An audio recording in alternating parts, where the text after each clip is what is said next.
Welcome to Malgré Tout TV. We are honored and privileged to have no other than superstar dressage rider Cathrine Dufour in the studio, and for an exciting interview. Cathrine, you've won recently medals at the European Championships.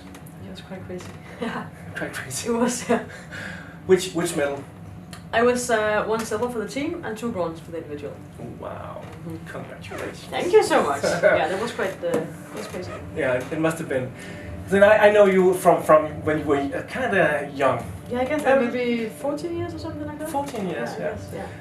And I had the privilege of trying to teach you some mental skills, but Trying? I've seen that kind of like you quite good now, and that's why we wanna kind of pick your brain, just try to give some inspiration, try to give an insight to what's going on towards your mindset, and why you are able to create the success you are able to create.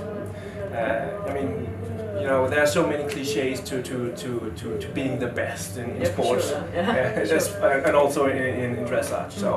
So first of all, I'd like to ask you, what is success in your opinion?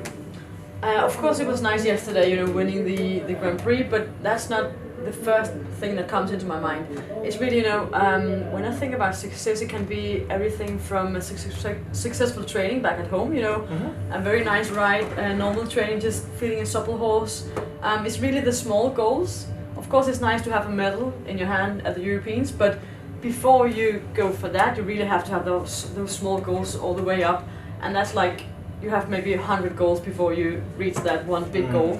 So the reason, the biggest success is really the small, what's it called? The small, smaller successes, exactly. The victories every day. Yeah, it is, because if you only want to, have that great feeling in competition, you will really get bored back home when you're training and all that. So you have to really enjoy those small, great successes back in training every day. Which actually brings me to the next question about passion. They say it's so important if you want to have success in life or any areas of life, you have to build on passion. I really think that's totally correct. I talked to Isabel one day, and I asked her, how can you do competition? Like maybe she told me like 40 weeks a year last year, and I was like, how can you do it? Because really you have to keep up your motivation. You've been at, 20 Europeans, and she's like, yeah, but I'm just so passionate. I just love to work with the horses. No horses are like each other, so really they kind of challenge me every day, she says. So in one way it's quite nice to have different horses and the fact that they won't last forever, because maybe you would get bored. But if you're passionate, then you try to develop a horse every day. And of course I also have some horses back home, so all the horses, all the small goals, they keep you motivated all the time. All right, so that's motivated, passionate, but because that's motivation and passion is kind of like it's the same family at some points, and it sounds like you're structured by smaller goals in everyday life, and when you come to the big competitions like here in the World Cup in Herning, put them together, maybe there's a chance to win the medal, for instance. Yeah, if I could choose, or if I should choose between only training or only competition, I would for sure pick training. Because of course it's nice being at a big show, but really it is the daily training with the horses, being with the horses, practicing small things like, wow, okay, you did passage today, you saw that, 2 piaffe steps. It's really, that is what keeps me going every day. And I think it's so interesting, really. I'm brand new in the Grand Prix level, so I'm like fancy, like every day, wow, okay, I could do this, did you saw that? I'm like really surprised every day almost, because I still learning. Every day, like all the time. So it's really, for now, of course I can be passionate and motivated, but I hope that I can be like Isabel, like in maybe, how old is she, like? She's still young. 40, maybe you're just more. Younger. Yeah, but really, I hope that I can keep up the same motivation for several years. I'm sure you can, especially, by telling us that, or revealing to us that it's about the love and the passion for the everyday life. The but really also, if you talk, the everyday life is for sure the most important. But a competition like this or like yesterday can really give you a boost. Because then you're like, okay, wow, this is also sweet or nice to feel. So it's kind of a combination. But for sure, the daily training is very great. But a day like yesterday really gives you I want to give it one more notch. So does that add on to the motivation when you come back home to train, for instance, tomorrow morning, Monday morning? Yeah, I think it will, because renewed energy. Yeah, of course the atmosphere in it, but also the fact that I'm with the other riders. This morning, by the morning training, I talked to Interviewet about her. Which horses do you have in the stable, and she was like telling me about some plans with the horses, and that really motivates me, because okay, well, she's doing this with the horse, okay, maybe I could pick that small trick and then use it on one of my horses. So really every bits and pieces, from being with the riders, being in the stable, doing the big competition, everything comes together, and I want to test that on my horses also. So it sounds like you were also very inspired by some of the other stars in your sport. Yeah, for sure. I'm starstruck. I'm starstruck like every day. Even though you are one of the stars yourself. Yeah. No, but really, I'm really a mix between starstruck and really, inspired of them, because they have done well during so many years. So I'm just really looking at them and like picking every bits and pieces all the day. Yeah. Brings me to the next question, because they say you're supposed to believe in yourself. Yeah. And do you believe in yourself? Yeah, of course I do. But with the stars. Yeah, but I know I know what you mean when you say it's like a cliche, because just believe in yourself. Exactly. Yeah, okay, it's not that easy, alright? You just had the worst ride, and oh come on, just believe in it. Yeah. But you really have to. I think if you can kind of turn your mind around and be like, okay, you better believe in yourself, because if you're just digging your own hole, then it's just getting worse and worse. So you have to be able to turn your mind around. So even though okay, I'm not believing in myself right now, then you have to get the right tools to really try to draw yourself back and try to really, come on, pull yourself together and believe in it, even though it feels difficult. The day, I think Thursday and Friday, Cassidy trained awful, really, and he never trains awful. I don't know why, but he, he's been off since the European, and then I was like, okay, but we'll have one morning training before the competition yesterday, and he was awful once again. So I thought, okay, what's going on really? And that it's a bit difficult to really believe in. Okay, we're gonna do it later. Come on, it's gonna be fine, even though. Exactly, but you just have to really believe in it, no matter what, because it won't help you to say, oh well, he was bad. So do you do anything specific? I mean, if you find yourself in a hole, step one, stop digging. Yeah, but, exactly. But then and then pull yourself together. It's like also a cliche. So but really. You just trust and believe that it's gonna go fine. It's much more, practical. Small thing. Watch video from my trainings. Very, down to earth thing. Just I have it on my phone, and then I go back home and then see. Okay, I must have done something wrong during the training, since he was not good, because he's always quite good during the training. So I spent like half an hour yesterday or in the morning just sitting and we're like, okay, what's going on? And I saw the videos from the past days, and I could really see, okay, I was not on the spot right here, I was not in the rhythm and all that. So it helps me, just that one little thing, watching the video, and then of course going through every detail in the stable, same bandages, was it correctly, same blanket with the magnetism and all that. So picking all the details, watching, have I done something different? I used another magnetism blanket for the last week. Maybe that could have done something. So really just trying to look back and say, okay, what have I done different, or So like Tony Robbins says, if it doesn't work, change your approach and do it again until it works. No, but really, that's for sure. Wow, and just be brave to do it. If it ain't working, then just do something. Try to do something. Which again, of course, brings me to the next question, because if it doesn't work, and sometimes it don't, and they say that there's no failure, there's only learning. Sometimes you win, sometimes you lose. Some say, but they also say sometimes you win and sometimes you learn. Yeah, that's right. How do you handle that? The first year, one thing about is my first World Cup, like 2 years ago, exactly 2 years ago. Yeah. I came in full of confidence and really my first senior competition, just, look at me, come on, I'm the big princess here. And I went in there and I ended up second last, really big failure. I felt it like a failure back then, but really I learned so much. He was so afraid of the big screens. I went back home, placed the TV in front of his box in the arena, and it felt like a failure, because I really had my hopes high for a great result, but really I learned from it. And several competitions after that I also learned like a lot, really a lot from my failures, but also from my wins, because you learn when it goes wrong, okay, that was not good, but when you kind of succeed, what's it called? When you do well like yesterday, then you also check, okay, this was good, this will work out, I'll keep that in my box, this is working. So you learn from both. Exactly. So I think that's very key here to understand that try to learn from both, not only your failures, not only your wins, exactly, but analyze both and see how can I grow still. Exactly. Oh wow. Dreams. They say you're supposed to dream big in order to succeed. Yeah. Well, I mean, what are some of your dreams? And I mean, you've kind of like jumped the world ranking the last year. You've been to the Olympics. You got medals at the European Championships. Do you still have dreams? Yeah, you of must course. have. I want to be this again. And today? Yesterday I was like, I could just retire now. Yeah. I'm finished. Yeah. Thank you. No, yeah, exactly. No, of course I'm dreaming like every day, but I think everyone says, okay, you better dream, but if you're dreaming something, then just say it out loud, not to the world, but to your team. Mm-hmm. That was really a key for me, because for many years I wanted to go to the Olympics, but I didn't dare to say, because I was only a young rider, and just poor child, just trying to bend the neck and all that. Yeah. But then one day I just told my father that, okay, well, I'm dreaming about going to the Olympics, so how do we do? Mm-hmm. We have a good horse. I don't know if he can make it to the Grand Prix, but at least we could give it a go and try. Yeah. So I kind of pushed myself just to say it to my dad and mom and trainer, and that actually it made a difference, because I said it out loud. It was a huge risk. I felt, because okay, what if I'm not going? That is quite embarrassing. That I was like, okay, I want to go to the Olympics, but the fact that I told my team, this is what I'm dreaming about. This is what I want. How do we do this? Yeah, exactly. So then we called in Kyrklund. We had some problems with the Grand Prix exercise. The piaffe passage was not good, and we couldn't find the key. Was this with Cassidy or? Yeah, it was Cassidy. Yeah, because I was kind of in a hole, because I couldn't. What am I supposed to do? It's not working. I'm getting like 4 for the passage because he's swinging so much. And Rune has been more calm all the time. He will learn and all that.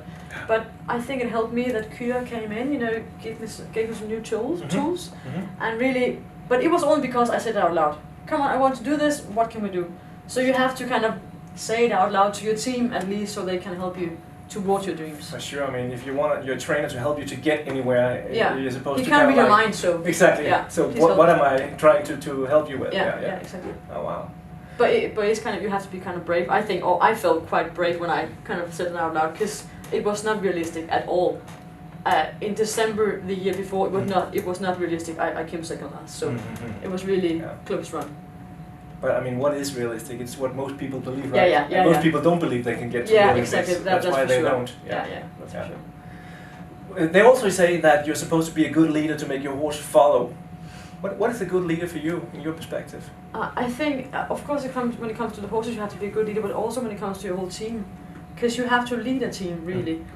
It's not only me and Cassidy, it's also mom, dad, trainer, girlfriend, groom, everybody back home. So you really have to be a great leader when it comes to everything, I think. And especially if you have a horse like Cassidy, he's quite afraid of everything and nervous and so on. So you have to be a very calm leader when it comes to this horse. And you have to be, it's a mix of motivated, passionate, great leader, everything. So it kind of works out that one day we have to go for the medal for the Olympics or European. Yeah, and in my perspective, you know that already, but that's what you're talking about here, the character traits, calm and stuff like that. It's part of being a good leader. Yeah, I guess it is. A leader is just a package of everything. It's not only one thing. Exactly. Sure. So, talking about leadership, talking about being a winner, they also say that winners, they find a way and losers find an excuse. How do you guide yourself in tough times? It's quite difficult, but again, I go back to my video sessions, just watching myself, really being quite critical. But when it's really during the rough times, I've needed help from either you to train or turn my mind around. Rune, mom, dad, girlfriend, like all the team. When it goes the wrong way, I really need my team. Yeah. When everything is good, I can just enjoy and be a star and all that. But when it goes against you, then you can turn to your team and say, okay, please help me, because something is not going right here. So the question again. How do you guide yourself in tough times? It's with my team, really trying to go for the help. Because I think riders that just are being with themselves and just I'm just dealing with myself, you can't do it. If everything goes wrong and all that, you really need some person to help you, and they want to help you. That's why they're there. That's why they're there. The team, support you. Great answer. I like that. So also they say, one of the cliches. Just do your best. Maybe your mom, maybe your dad, maybe the trainer. I mean, but what does it mean? How do you make sure that you do your best? I mean, have you specific routines to like now it's game time? Actually, I spoke to one of the Danish riders yesterday, Daniel, about. He was like, okay, but isn't that a bit weird now? Because you have to do your best like almost every time. Because you have performed so well for like 1 year now, and every time you have to do at least your best or even more. But I think that's just. It's something I really enjoy because, you know, yesterday was a great ride, maybe my best Grand Prix ever, but still I have, you know, okay, maybe the transition into passage could be a bit more clear, so even though I did my best, I want to do even more. And of course you have to be sharp from back home, from the stable, being, you know, on your best every day, and I think the best key to that is really, you know, mental tools. To stay sharp every time, and I guess Isabel can talk a lot about that also, because during like 30 years. The routine, exactly, because it can be boring sometimes. I'm not that competition person. I want to be back home. I'm really like, okay, competition once again. I enjoy when I'm here, but you know, it's really, it takes a long time. It's a whole week you're away from family, from the other horses and all that. So you have to be super, super sharp, and it's your responsibility to be sharp every time. And I think the fact also leadership. Exactly, and the fact that you have a team behind you also kind of pushes you, because they will be there. They are there for you. So if you won't kind of do your best or even more, then they will be like, okay, what happened? So I think the responsibility for them is, or to them as you call it, is really a key word for me. Because I know that they're expecting me to really be in my top game, and I am expecting it at least. And I guess it begins there. What are you expecting? I'm pushing myself every time. I want to be better. Wow. What about this cliche? They say in order for us to succeed in this specific sport, you have to be rich. Is that true? No, that's not true. I come from a normal family, totally. And I think most riders would have given up Cassidy. And I was just 1 second from doing it. Because he was so difficult going from the young rider to the Grand Prix level. So I think it's much more about, you know, really being patient. Really, you know, wait for it. Train harder, and really, and believe in the fact that, okay, Rune, my trainer, said, well, he can do the Grand Prix, and I was like, but why isn't he doing it? Come on! And he was like, yeah, okay, you've tried twice. Come on, give it a break. Really, come on, take it easy. So I think, of course, you need some kind of economical support. But I had Cassidy for like 7 years, so you don't have to be super duper rich to have the best horses. The difference between, you know, some of the girls that really have got a lot of money in the bank is that they can have maybe 6, 7, 8 horses back in the stable, being ready for the Grand Prix. I have 1. So that's kind of the difference. But when you're on the top with a horse like Cassidy here today, it won't make the difference at all. Okay. So, but it's all about how many horses do you have back home to really take over for the next one. That's what can kind of divide us. I think a lot of you is grateful for that answer, giving them hope to get there as well. For sure. Okay, cool. Well, just one question left. Hit me. If I mean, you're still a young girl. So far. But if you had a time machine and could go back in time and meet a younger you, any advice you'd give yourself? I actually changed a lot after the Olympics, because I think so it's like like personal and really, you know, also during competition. I think the last 3 years before the Olympics, I was super tense in everything I did. You know, when I was at a competition, it was just the whole feeling about going for a competition. It was only for the Olympics, and I had that one goal in my mind. And of course, that's a good thing. But sometimes you can be too tense about too eager, and it becomes kind of a negative energy sometimes. And I can feel really after the Olympics, I'm much more relaxed during the competition. You know, small things. It was not because small things could kind of make me totally crazy before, but they could really, you know, make me irritating and so on. And they can't anymore because, you know, the Olympics. Whoop, it's done. So I think if I could give myself an advice, of course you have to be passionate and motivated and all that, but really also try to relax in it, and really try to still, you know, take it easy, see your family, have time with the friends and all that, because I haven't been good at that for like maybe 3 or 5 years, because I had that goal in my mind all the time. So I didn't want to drink in the weekends because then the day after I couldn't train. And we only have 4.5 years left, so maybe that one training could, it was be the difference. Yeah, and of course it wouldn't. And maybe I would have been even better if I had relaxed more, been more with my family and all that. Maybe more balanced, because now I'm a much more balanced person. And it sounds maybe a bit crazy, but I am really more relaxed about everything now than I was the last couple of years up to the Olympics. Cathrine Dufour, wow, thank you so much for letting us into your head and what's going on. Exactly. I got inspired, I'm sure our viewers got as well, and we know you have a big competition this afternoon. Fingers crossed, we hope for the best, and good luck. High five. Thank you so much. Yeah. Of course.